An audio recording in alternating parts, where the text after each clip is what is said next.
નમસ્કાર મિત્રો, અમારી યુટ્યુબ ચેનલમાં આપ સૌનું હાર્દિક સ્વાગત છે। બેટા, હવે રડીશ નહીં અને એક દિવસ બહાદુર બનજે। ઉત્તર પશ્ચિમ અમેરિકાનું એક રાજ્ય, એમાં એક નાનકડા શહેરમાં પોલ નામનો એક 6 વર્ષનો બાળક પોતાના ઘરમાં એકલો હતો।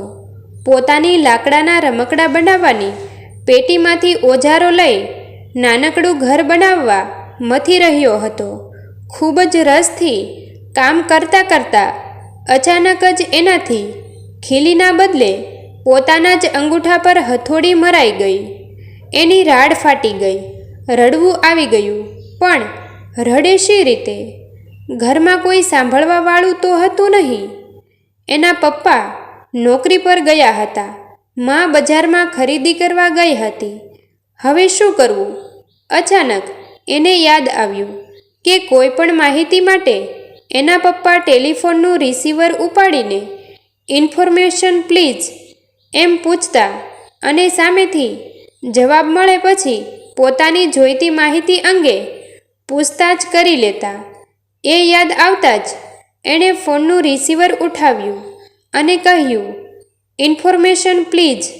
એકાદ બે ક્લિક્સ સંભળાય પછી સામે છેડેથી કોઈ મહિલાનો અવાજ આવ્યો। ઇન્ફોર્મેશન બોલે છે, બોલો, હું આપની શું સેવા કરી શકું? અવાજ કોઈ સ્ત્રીનો હતો। મારા અંગૂઠા પર મારાથી જ હથોડી વાગી ગઈ છે, ખૂબ દુખે છે, બાળકે રડતા રડતા જ કહ્યું। તારા ઘરે કોઈ નથી? મતલબ કે કોઈ મોટું હાજર નથી? ના, ઘરે હું એકલો જ છું, હેબકા ભરતા બાળકે જવાબ આપ્યો। શું ઉંમર છે તારી દીકરા? તારું નામ શું છે? 6 વર્ષ, મારું નામ પોલ છે। અંગૂઠામાંથી લોહી નીકળે છે? ના, લોહી નથી નીકળતું, પણ મને ખૂબ જ દુખે છે। તું તારા ફ્રીજમાંથી બરફ કાઢી શકીશ? પેલી સ્ત્રીએ પૂછ્યું। હા, છોકરાએ જવાબ આપ્યો। તો એક કામ કર, 2-4 ટુકડા બરફના કાઢી એક વાટકીમાં નાખીને એમાં થોડુંક પાણી ભરી દે, પછી તારો અંગૂઠો એમાં થોડીક વાર ડૂબાડી રાખજે, તને જરૂર રાહત થઈ જશે। થોડુંક સારું લાગે પછી એક રૂમાલ એ પાણીમાં ભીનો કરીને દુખતા અંગૂઠા પર પાટો બાંધી દેજે, તને જરૂર મટી જશે। અને હા, હવે રડીશ નહીં બેટા, અને એક દિવસ બહાદુર બનજે। અદ્ભુત રાહતની લાગણી સાથે બાળકે એનો આભાર માની રિસીવર મૂકી દીધું, પણ આ પ્રસંગ પછી પોતાના કોઈ પણ કામ માટે એ ઇન્ફોર્મેશનને જ પૂછતો। લેસન કરતી વખતે તો ખાસ એને જ પૂછીને લેસન કરતો। મજાની વાત તો એ હતી કે હંમેશા એ લેસન કરવાના સમયે ઇન્ફોર્મેશન પ્લીઝની ડ્યુટી હોય જ। એ સ્ત્રીનો નોકરીનો સમય અને પોલનો લેસન કરવાનો સમય એક જ હતો, એટલે પોલ કંઈ પણ મુશ્કેલી પડે તો એ સ્ત્રીને જ પૂછી લેતો। એક વખત ભૂગોળનું લેસન કરતી વેળાએ ફિલાડેલ્ફિયા ક્યાં આવ્યું એ એને ઇન્ફોર્મેશને જ જણાવ્યું હતું। ગણિતના અઘરા દાખલા વખતે પણ એ એની જ મદદ લેતો। એણે જ્યારે નાનકડું વાંદરું પાળ્યું ત્યારે એને ખાવા શું શું આપી શકાય એ માટેની સંપૂર્ણ માહિતી એણે એ સ્ત્રી પાસેથી જ મેળવેલી। એક દિવસ પોલનું પાળેલું બુલબુલ પાંજરામાં જ મૃત્યુ પામ્યું। એ ખૂબ જ ઉદાસ થઈ ગયો। આ બનાવથી એને વારંવાર રડવું આવતું। ઇન્ફોર્મેશનનો સંપર્ક કરી એણે આ કરુણ ઘટનાની વાત કરી। એણે કહ્યું, દીદી, પોતાના અદ્ભુત ગીતોથી મારા ઘરમાં બધો આનંદ પાથરતું એ પંખી અચાનક પીંછાનો ઢગલો બની અમને શું કામ છોડી ગયું? પેલી સ્ત્રી 2-4 ક્ષણ મૌન રહી, પછી ખૂબ જ સહાનુભૂતિભર્યા અવાજે બોલી, બેટા, એ બુલબુલને આપણી દુનિયા સિવાયની બીજી દુનિયામાં પણ ગીતો ગાવાના હશે, અને એટલે જ ભગવાને એને બોલાવી લીધું હશે. આ ઘટનાક્રમ આમ જ લગભગ 3 વર્ષ શરૂ રહી. 3 વર્ષ પછી પોલના પિતાની બદલી બોસ્ટન શહેરમાં થઈ. પોલ અમેરિકાના બીજા છેડે રહેવા ચાલ્યો ગયો. એની મોટી બહેન એ જ શહેરમાં પરણીને સ્થાયી થઈ હતી. વર્ષો વીતતા ગયા તેમ સ્મૃતિઓની દિવાલો પર સમયનું પડ જાડું થતું ચાલ્યું. કોલેજ પૂરી કરીને પોલે પોતાનો ધંધો શરૂ કર્યો. ધંધાના કામ અંગે એ એક વખત બહારગામ જતો હતો ત્યારે એના વીમાને એણે જ્યાં બાળપણ ગુજારેલું એ જ શહેરમાં લગભગ અડધા કલાક જેટલું રોકાણ કર્યું. પોલે પોતાની બહેન સાથે લગભગ 15 મિનિટ વાત કરીને ફોન મૂક્યો. ત્યાં જ દિવાલમાંથી ફૂટી નીકળતા પીપળાની માફક જ એને ઇન્ફોર્મેશન પ્લીઝ ની યાદ આવી ગઈ.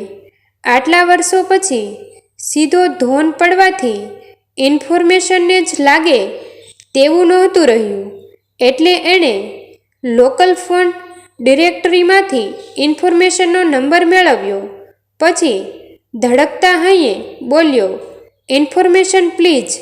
યુવાન થવાના કારણે પોલનો અવાજ બિલકુલ બદલાઈ ગયો હતો, પણ સામે છેડેથી એનો એ જ મીઠો અને પ્રેમાળ અવાજ સંભળાયો.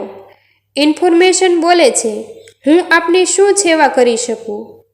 એનો એ જ અને એવો જ મમતાભર્યો અવાજ આટલા વર્ષો પછી પણ સાંભળવા મળશે એવી પોલને કલ્પના જ નહોતી.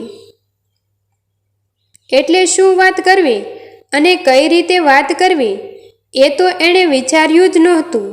એના મગજમાં તો પોતાના બાળપણના પ્રસંગો જ ઘૂમરાતા હતા. સામે છેડેથી થોડીવાર શાંતિ છવાઈ ગઈ. પછી જ લાગણીભર્યો અવાજ સંભળાયો, પોલ, હથોડી વાગેલી એ અંગૂઠો રૂંઝાઈ ગયો કે હજુ દુખે છે? પોલના આનંદનો કોઈ પાર ન રહ્યો. એની આંખોમાં આંસુ આવી ગયા. એ બોલ્યો, દીદી, તમે આજે આવી રીતે મળી જશો એ હું માની જ નથી શકતો. હું હવે મોટો બિઝનેસમેન બની ગયો છું, પણ તમને આજે મારે એક વાત કરવી છે. એટલું કહી એ 2 ક્ષણ અટક્યો. પછી છાતીમાં ભરાયેલ ડૂમાને જેમ તેમ ખસેડીને એ બોલ્યો, દીદી, તમે મારા માટે એ વખતે શું હતા એ તમને ખબર છે? તમે એક બાળકના સુખ દુઃખના સાથી હતા. મારે મા બાપ તો હતા, પણ પોતાના કામમાં જ વ્યસ્ત. મારા મા બાપ પાસે તો મારા માટે સમય હતો જ નહીં. એ વખતે મારા મા અને બાપ બંને તમે જ હતા. તમે મને ક્યારેય વાત કરવાની ના નથી પાડી. જો એવું કહું તો પણ એને અતિશયોક્તિ ન માનતા કે તમે મારા બાળપણનું સર્વસ્વ હતા. ડૂમો ફરીથી ભરાઈ આવ્યો. 2 ક્ષણ બંને છેડે શાંતિ છવાઈ રહી. લાગતું હતું કે બંને છેડે આંસુ રોકવાનો જ પ્રયાસ થઈ રહ્યો હતો. ત્યારબાદ એ સ્ત્રીએ કહ્યું, પોલ, આજે મારે પણ તને કહેવું છે કે તું મારા માટે શું હતો એ તને ખબર છે ખરી? હું પણ સાવ જ એકાકી જીવન જીવતી હતી. મારે પતિ કે બાળકો કોઈ જ નહોતું. તારો ફોન આવે અને હું જ તારી સાથે વાત કરી શકું એ માટે હું હંમેશા સાંજની ડ્યુટી જ પસંદ કરતી. તને અભ્યાસમાં મદદરૂપ થઈ શકું એ માટે તારા જે તે ધોરણના પુસ્તકો ખરીદીને હું રોજ રાત્રે એનો અભ્યાસ કરતી. તારી સ્કૂલમાં જે ચલાવવાનું હોય તે હું અગાઉથી જ તૈયાર કરી રાખતી. તારો અવાજ મને રોજ એક દિવસ વધારે જીવતા રહેવાની હિંમત આપતો. મારી નોકરી ન હોય ત્યારે હું કોઈકને બદલે નોકરી કરતી. હું ભાંગી પડીને આપઘાત કરવાનો વિચાર કરતી હતી. એવા વખતે મને જીવતા રહેવાની પ્રેરણા તે જ આપેલી. થોડીવાર અટકીને એ બોલી, પોલ બેટા, તારી પાસે સમય હોય તો મને મળીશ? તને મળવા હું વર્ષોથી તડપું છું અને તું ફરી કોઈ દિવસ મળીશ એ આશાએ જ જીવું છું. દીદી, પોલ માંડ માંડ બોલી શક્યો. મારું પ્લેન હવે 5-10 મિનિટમાં જ ઉપડશે. 1.5 મહિના પછી હું પાછો આવીશ. તમે જે અનુભવી રહ્યા છો એવી લાગણી હું પણ અનુભવી રહ્યો છું. મારે પણ તમને મળવું છે. તમને હું ખાતરી આપું છું કે હું પાછો આવીશ ત્યારે મારી ટિકિટ જ એવી રીતે લઈશ કે તમારી સાથે એકાદ દિવસ ગાળી શકાય. ત્યાર પછી રડતા રડતા જ બંનેએ એકબીજાને બાય બાય કર્યું. ફોન મૂકતા પહેલાં એ સ્ત્રીએ જણાવ્યું કે પોતાનું નામ શેલી છે અને ભવિષ્યમાં સંપર્ક માટે એ નામથી જ પૂછતાછ કરવી. દોડને બદલે પોલ પૂરા 3 મહિના પછી આવી શક્યો. વિમાનથી ઉતરીને તરત જ ત્યાંના જાહેર ટેલિફોન પરથી જ એણે ફોન કર્યો. ઇન્ફોર્મેશન પ્લીઝ, એટલું બોલી એ ધડકતા હૈયે ઊભો રહ્યો. ઇન્ફોર્મેશન બોલે છે, બોલો, હું આપની શું સેવા કરી શકું? સામે છેડેથી એક મૃદુ અવાજ આવ્યો, પણ એ શેલીનો નહોતો. શેલીને આપશો પ્લીઝ? શેલી નહીં મળ્યાના થોડા વિષાદ સાથે પોલે કહ્યું, તમે એના મિત્ર છો? હા, ખૂબ જૂનો મિત્ર. તમને જણાવતા મને દુઃખ થાય છે, પરંતુ મારે જાણ તો કરવી જ જોઈએ. કેન્સરના કારણે લગભગ 1.5 મહિનાથી રજા પર રહેલી શેલીનું ગયા અઠવાડિયે જ મૃત્યુ થયું છે. માફ કરશો, પોલ માથે વીજળી પડી. ઓહ નો, કહેતા એનાથી ધ્રાસકો મુકાઈ ગયો. જે સ્ત્રી પોતાના બાળપણની દુનિયામાં સર્વસ્વ હતી એને એકવાર પણ મળી ન શકાયું. એ વાત એને અત્યંત પીડા આપી રહી હતી. અરે સાંભળો! સામે છેડેથી રહેલી સ્ત્રીએ કદાચ પોતાના રડવાનો અવાજ સાંભળી લીધો હતો. શેલી માટે રડવાવાળું આ દુનિયામાં બીજું કોઈ સગું તો હતું નહીં અને પોલ વિશે એણે શેલી પાસેથી ઘણી વાતો સાંભળી હતી. એટલે એણે પૂછી જ લીધું, તમે ક્યાંક મી પોલ તો નથી ને? હા, હું પોલ જ બોલું છું. શેલીએ મારા વિશે તમને કંઈ કહ્યું હતું? પોલને નવાઈ લાગી. શેલીએ તમારા માટે એક સંદેશો મૂકેલો છે.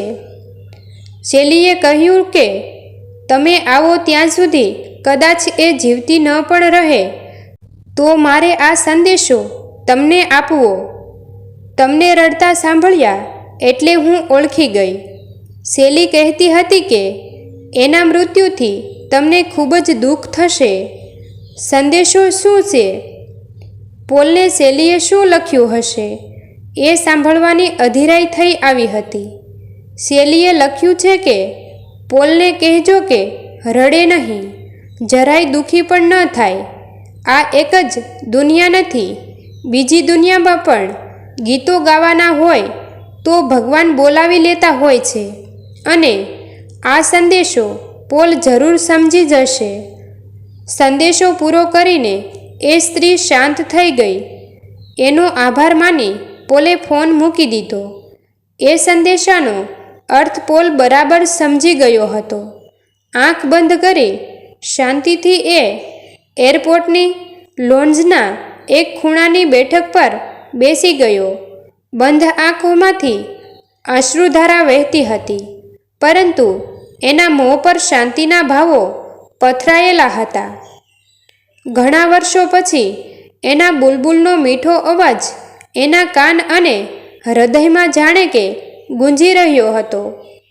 મિત્રો, આવા જ જીવન ઉપયોગી અને જીવનમાં કંઈક આગળ લાવે તેવા વિડીયો તથા નવું નવું શીખવા મળે તેવા હૃદયસ્પર્શી વિડીયો જોવા માટે અને સત્ય ઘટનાઓ જોવા માટે અમારી ચેનલને સબસ્ક્રાઈબ કરો અને લાઈક શેર કરવાનું ભૂલશો નહીં મિત્રો.